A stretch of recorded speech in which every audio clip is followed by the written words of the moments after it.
where we are told that simply knowing about Krishna, understanding Krishna, knowing his transcendental qualities, this is enough to actually lift us up out of the material world.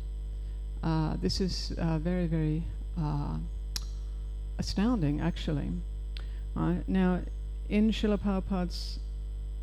Prabhupada's purport, right, so we are hearing that this whole world, or the Prabhupada's words are this whole show, right? In other words, this whole material show, this whole material world, it does exist entirely just to satisfy or to please the Supreme Personality of Godhead. Right? However, we can see just how far current social perception, right, in broader society has come, right, regarding the purpose of life itself. Today in modern societies, the common accepted theory or the common belief about the meaning of life is simply to enjoy oneself, to gain as much material advancement for one's own pleasure and for the pleasure of one's loved ones. In fact, this is a philosophy, and it runs all through society today. Everything from socializing, people in that sort of sector, family life, the academic sector, the professional sector, that sort of understanding is there to the point where we have professional psychologists and even heads of religious bodies recommending this, that, just enjoy your life. Just take it easy. Just enjoy your life. Yeah. So this understanding that, actually we are here to please the Supreme Lord. This is the ultimate goal of life, to satisfy Krishna. This notion isn't even discussed fairly much, as I was saying, even in religious circles. And this is very sad. Now, but as Srila Prabhupada has commented, like Lord Brahma, who is described as the original spiritual master of this universe, he of course understands the purpose of life, and therefore he understands how to satisfy the Lord, how to please the Lord, and consequently Lord Brahma has created suitable arrangements for the maintenance of this material universe. And so Lord Brahma and Manu, who we've also been discussing, they are orchestrating these arrangements in order to enable the living entities to progress towards a more elevated state of consciousness. This is actually their task for the purpose of these living, the materially embodied living beings eventually becoming properly situated as loving servants of Krishna. But pure devotees of the Lord, right, who may not be in such an exalted position as Lord Brahma, they can also understand, right, how to satisfy Krishna, or how to please Krishna. Right? And this understanding, it comes from their intimate association with other devotees, other pure devotees especially. It comes also from their association with the Supreme Lord. Right? And of course, we have Guru and Shastra. Right? This is how we learn. Right? How do we learn how to please the Supreme Lord? For the aspiring devotee, or the bhakti yogi, anyone who's on this path, this question is always there at the forefront of our minds. How are we going to do things in a way that's actually going to make Krishna happy, hopefully very happy? So Guru, Sadhu and Shastra, these are the main means by which we can learn about this. And this, so progressively over time, we get to understand, we get a better and better understanding of how we can achieve this. So ideally, we should try and please Krishna both internally and externally. Right? So there was a very nice class given by His Holiness Vedavyasa Priya Maharaj in Vrindavan. I think it was 2022, a couple of years ago. And Maharaj was discussing the devotee's internal environment. And Maharaj was asking these questions that, as devotees, what is our internal environment? Right? What is our internal ambience or mood? Right? And how does this internal environment impact on our devotional lives? So, we can understand if we ourselves maintain a kind of a poisonous internal environment, it's not really going to attract Krishna or please Krishna. Poisonous, like things like an environment that is full of anger and bitterness and envy and so forth. Right, so these questions are actually very relevant to our spiritual lives about this internal environment, and I believe they are questions that we need to meditate on regularly. So, internally, right, we can try and create a devotional mood and atmosphere in which our thoughts, our feelings, our emotions, and our intellectual activities are all going to be pleasing to Krishna. We can try and shape or modify our internal milieu. Do any of you know this word, milieu? I think it's actually a French word. It means sort of atmosphere. So that it becomes very pleasing to the master of the senses, Rishikesh. And basically this, what we're talking about here predominantly is our attitude.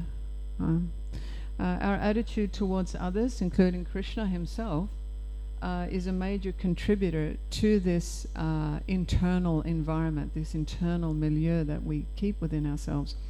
Externally, of course, we can aim to please Krishna by perfecting our words and perfecting our bodily actions, what we actually do in life.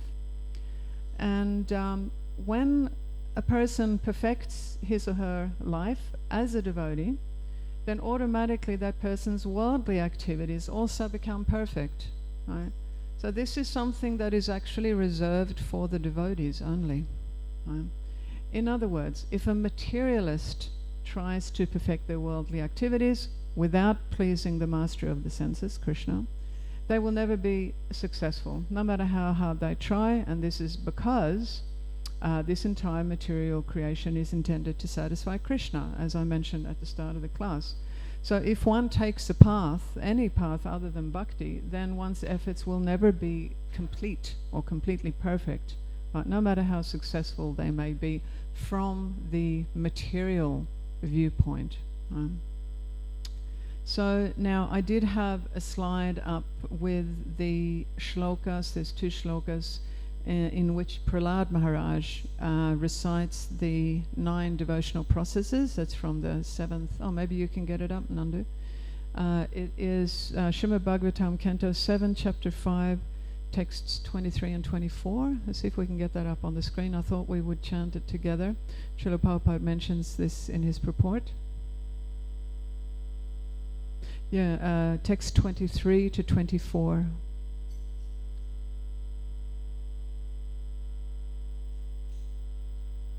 Okay, Canto 7, Chapter 5, text 23. Just see if Nandu can get it up on the screen.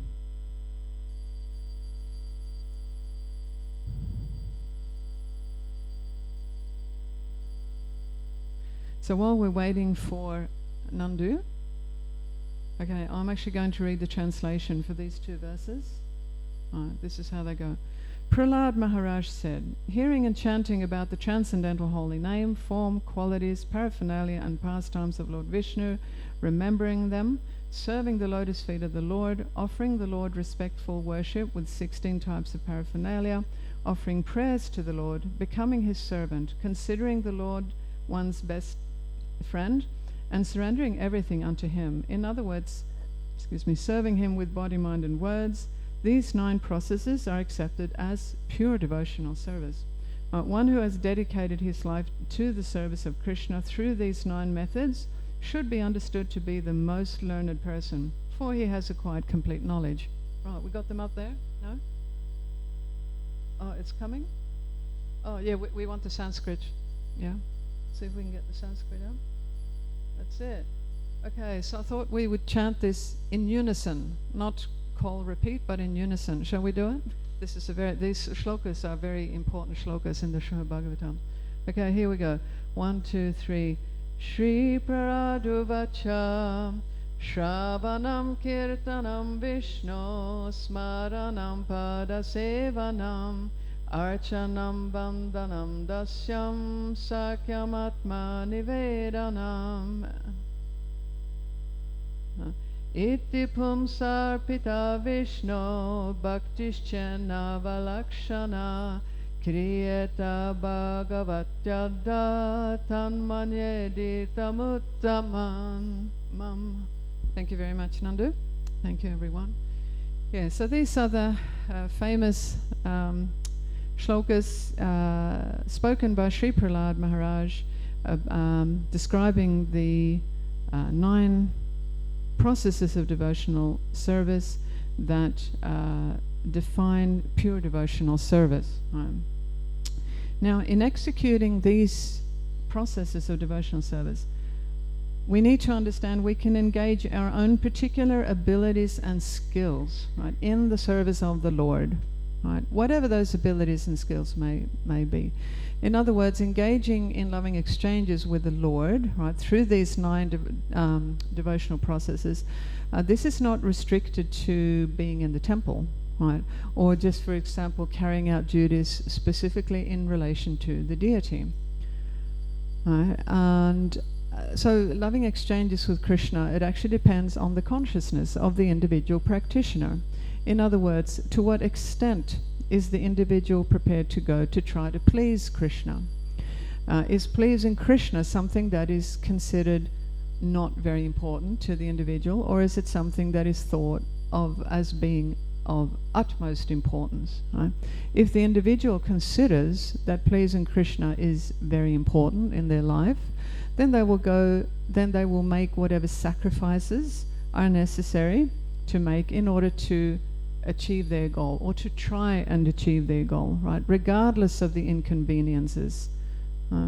And they will offer, and they can offer, whatever they have at their disposal in order to try to please the Lord. And they will always try and offer the best to the Lord. And this is very pleasing for Krishna. Right? So, a lot of the time it's simply making an effort.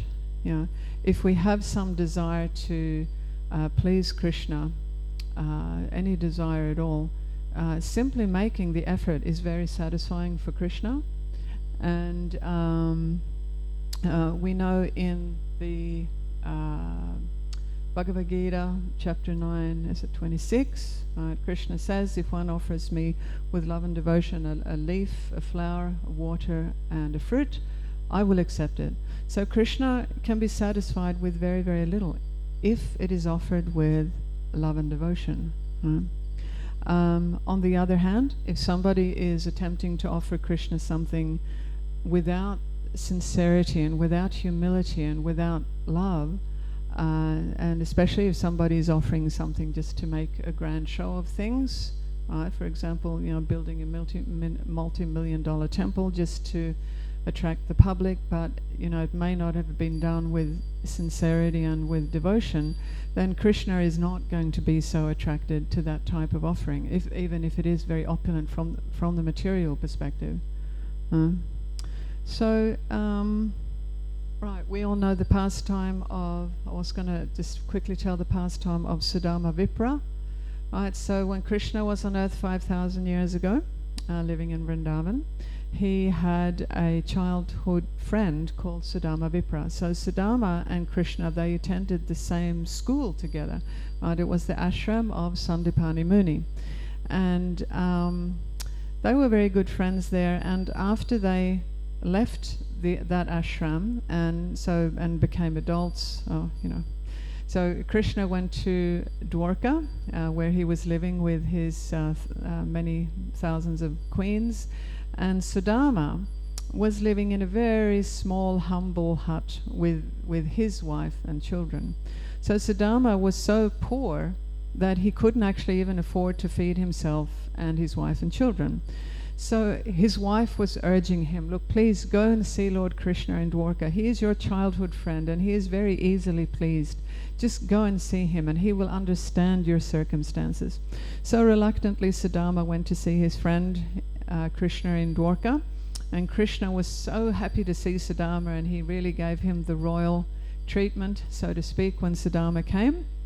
But Sudama, out of humility, he didn't want to actually say anything to Krishna that, you know, he was poverty-stricken. He didn't want to say that because he just loved Krishna so much. Anyway, when he was there, before he had left his little hut, his wife had given him a little cloth bag of chipped rice to take as a gift for Krishna. It was just a little cloth bag with a little bit of chipped rice. But when Sudama had arrived in Dwarka, he felt embarrassed actually to give this very small, humble offering to Krishna, who was living in all this splendor that even surpassed the heavenly planets. You know, in Dwarka there were palaces and, you know, studded with gems and jewels, and there was so much opulence there. So anyway, eventually Krishna managed to snatch the little bag of chipped rice from Sudama, and as he was eating the chipped rice, he felt so much love and affection for Sudama that he what's it called? What's that word? He changed his humble little hut into a grand palace. Right. So in other words, where Sudama's humble hut had been standing, he transformed, what's the word I was looking for? He transformed it into a great palace, and he filled it with all this opulent wealth and everything. So this is something, you know, we need to understand what actually brings pleasure to Krishna. Right, Sudama came to Krishna as a friend, as his childhood friend. He came to him out of love and affection. And even though he only had a little cloth bag with some chipped rice in it, Krishna absolutely loved that offering. So, now, on our path of, on our journey of trying to please Krishna and trying to satisfy Krishna, which is what's discussed in today's shloka, we need to be careful because there will also be obstacles, right, along the way. And one of those obstacles is pride. Right? Pride is one of the gravest afflictions or stumbling blocks for the aspiring devotee, right, in terms of the false ego getting in the way of pure devotional service. Right?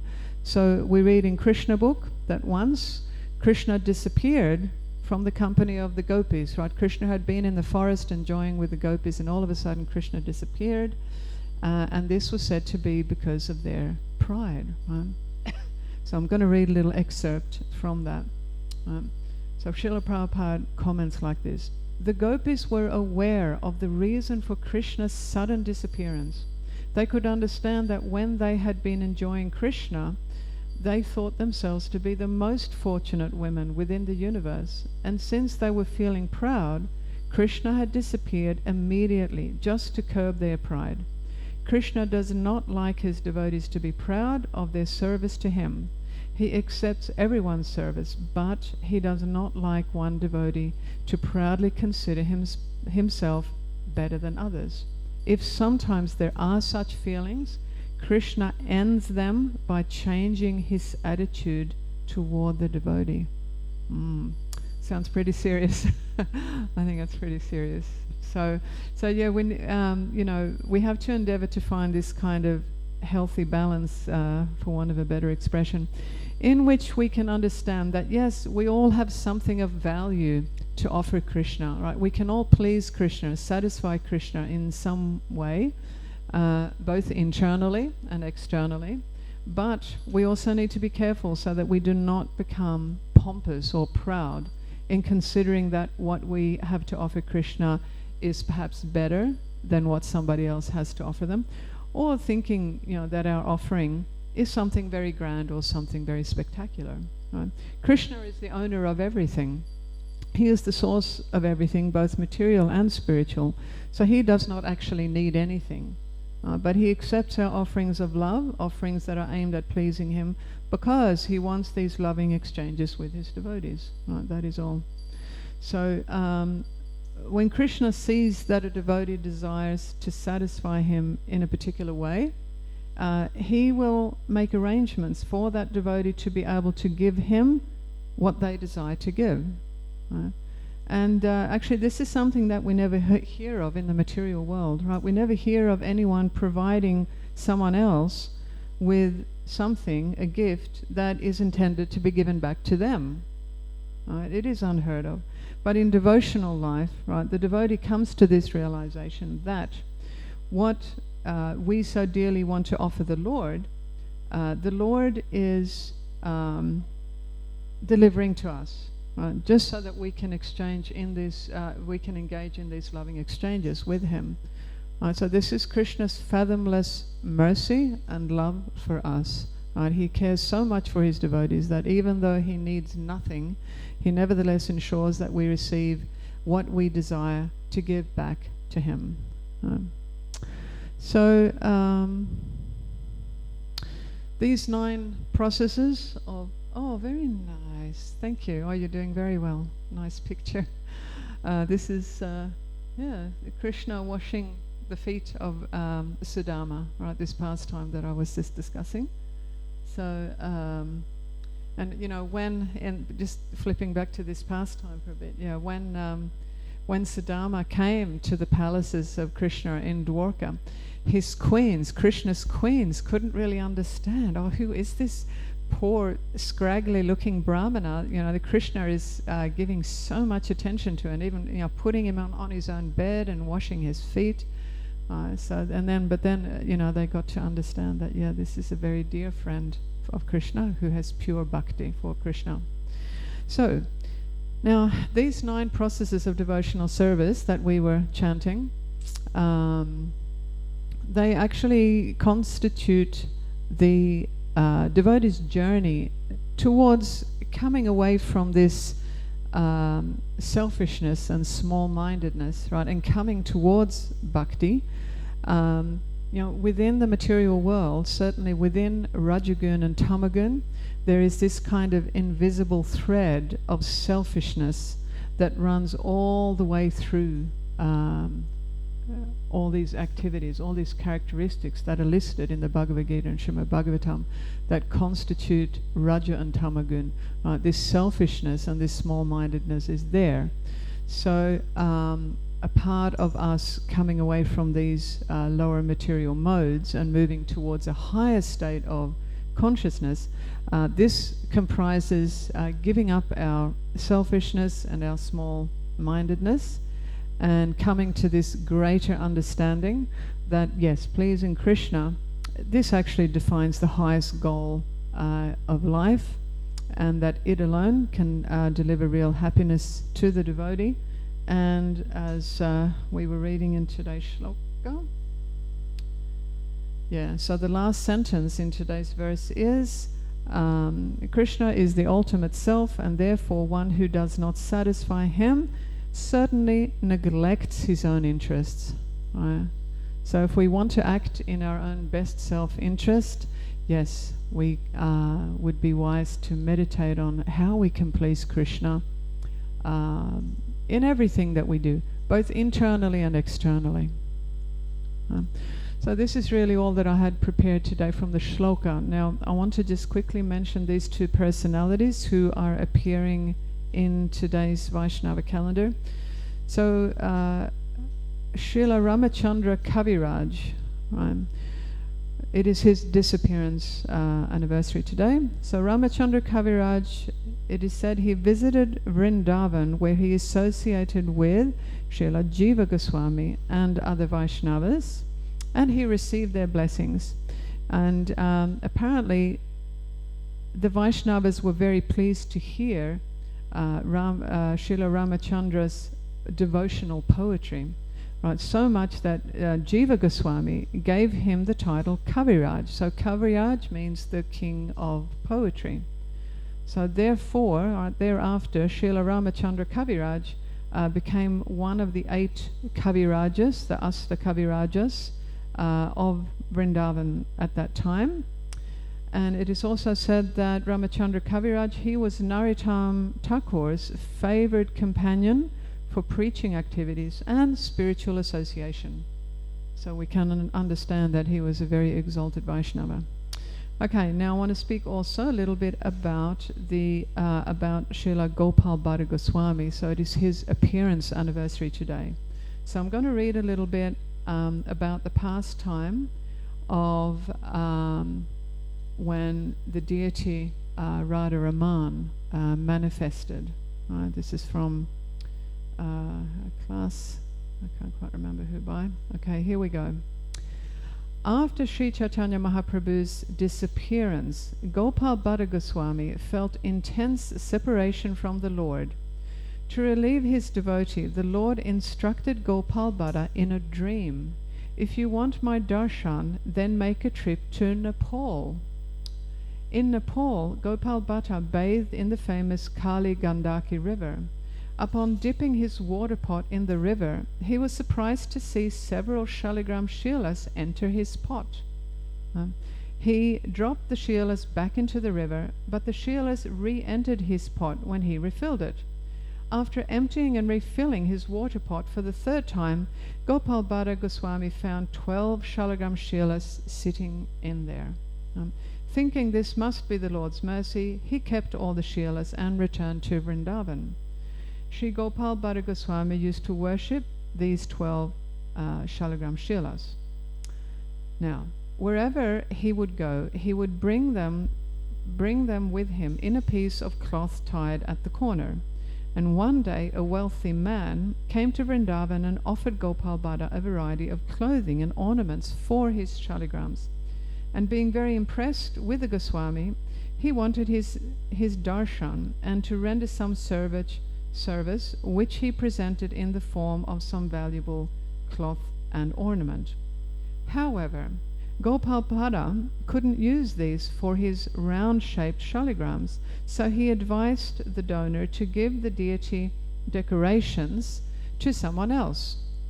But the wealthy merchant, insisted. Right, so Gopal Bhatta kept the valuable cloth and the ornaments with his shilas.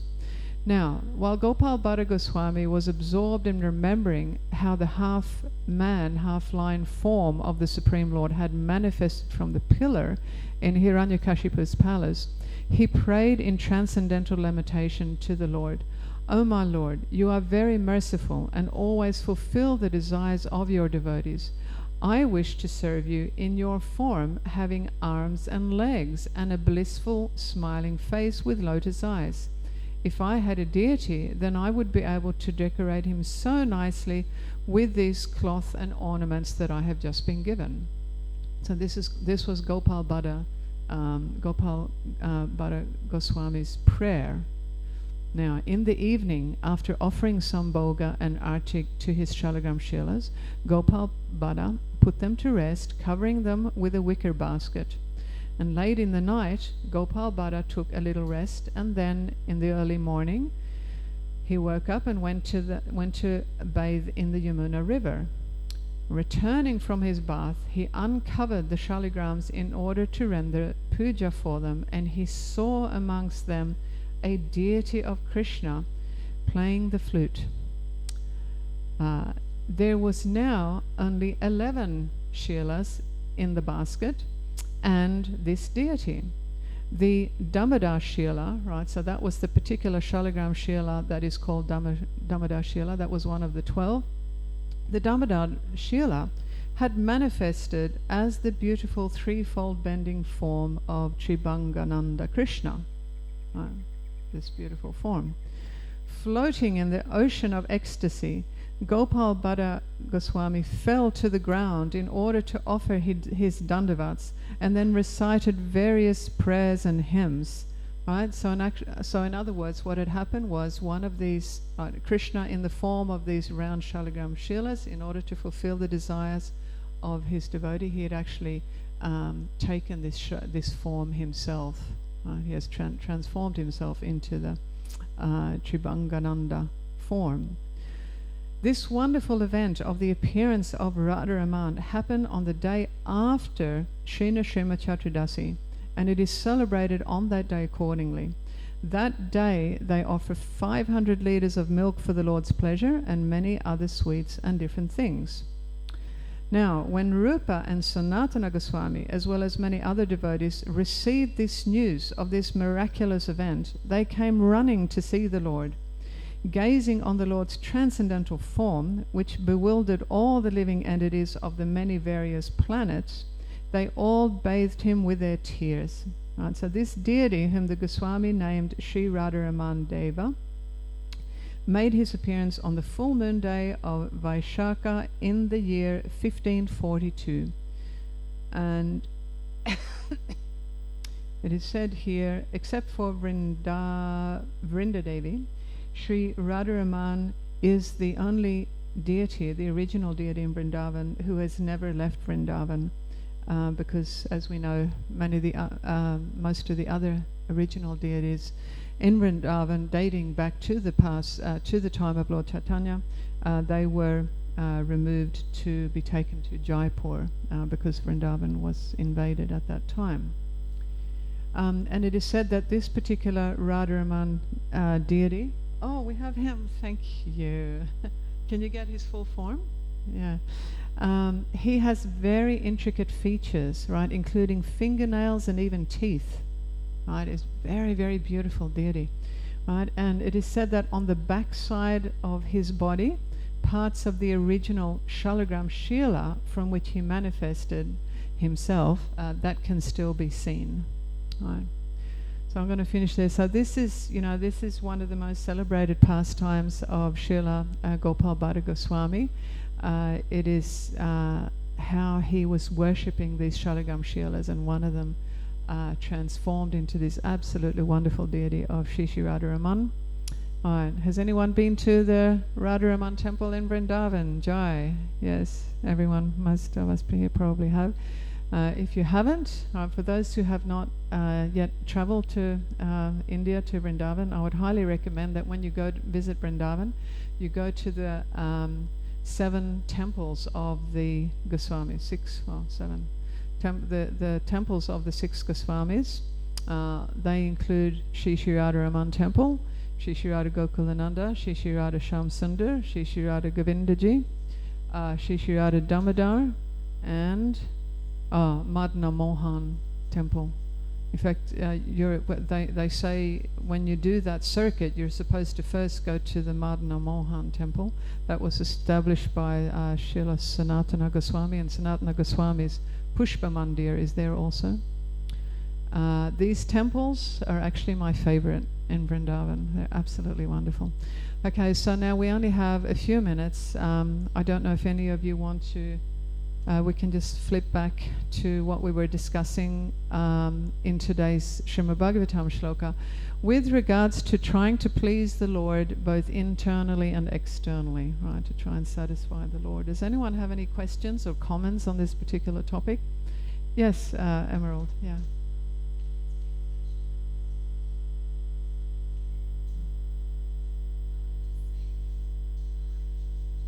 The internal environment, yes, and in cultivating that, yeah, and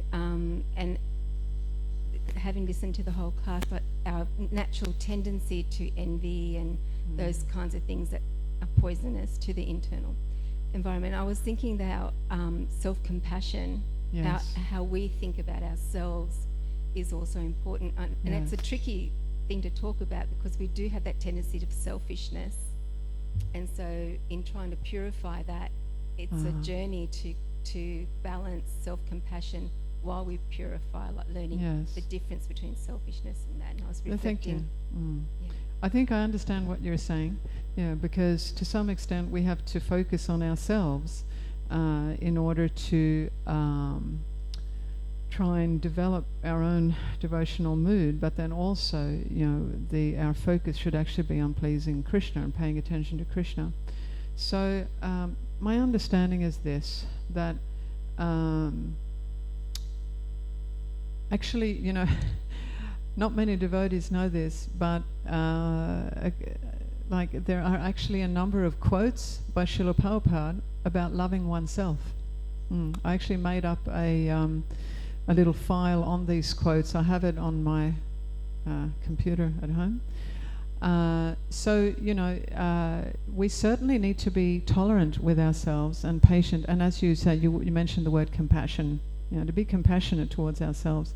There is nothing wrong with this, if we are understanding what is happening to ourselves from the perspective of the Shastra, So my recommendation in this regard is that we learn to understand who we are, who we truly are, how we are, what is our condition, and then yes, also apply this.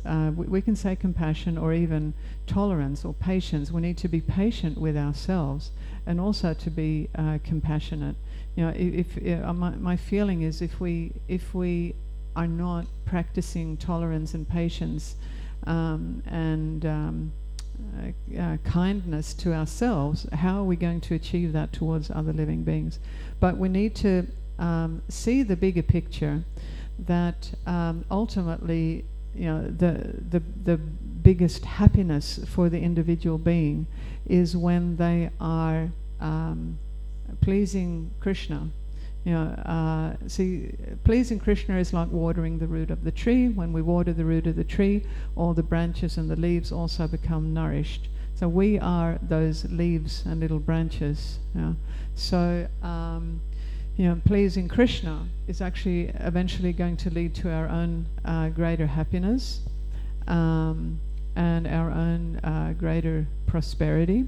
But also, we need to remain personal, right? To maintain a personalistic outlook, that we understand ourselves. Okay, yes, we are in this somewhat pitiful condition. We have come into this material world and we are suffering, and anyone who is suffering should be receiving our mercy and our understanding. Yeah. Am I addressing at all what you're asking? Oh? You're sharing your opinion, which is beautiful, and it's rich. It's exactly. And what I'm hearing as well is I'm realizing is that if I'm not kind to myself, I can't really function well for Krishna. Being kind for myself for Krishna rather than for myself. It is said that I think it is Srila Bhaktivinoda Thakur. He teaches that the mind can. I can't remember where this teaching is, but it's a teaching that we quote regularly, that the mind can actually be the individual's worst enemy or best friend. Where? Thank you very much, 613. So we, if someone or if something can potentially be our best friend, we're going to be wanting to treat that entity with sensitivity and respect. This is my understanding. I know that we also have this teaching by, now this one I'm sure is from Srila Bhaktivinoda Thakur, that one should beat the mind with a broom in the morning and a stick in the evening or something. What is it, Ramprasad? Say it louder, please. Srila Bhaktisiddhanta Saraswati, that the mind, the material mind, one's own mind is so obstinate and so devious that one should beat it in the morning and the afternoon, with a stick and a broom. But I feel, gosh, what can I say about that? I think I like this teaching that is actually that one's own mind can be one's best friend. So I think the gentle approach, especially when we're dealing with Vaishnavas, and when we're dealing with others within a devotional context and even ourselves, to try and cultivate this very loving and gentle internal environment seems to work the best for most devotees. I haven't heard any reports yet of somebody who's beating their mind in the morning and afternoon with a stick, so I can't comment too much on that. But yeah, definitely, it is said that compassion is the jewel quality amongst all the qualities of a Vaishnava. Compassion, which compassion means to be accommodating and to be gentle and loving and to be understanding. And we also know from a preaching perspective that this approach is the absolute best approach. Okay, does anyone else have a quick question? I've actually gone into breakfast time now, so I think we'll all head out to breakfast. Jai, Granthra Srimad Bhagavatam ki jai, Srila Prabhupada ki jai, Nitya Gaura Premanandi.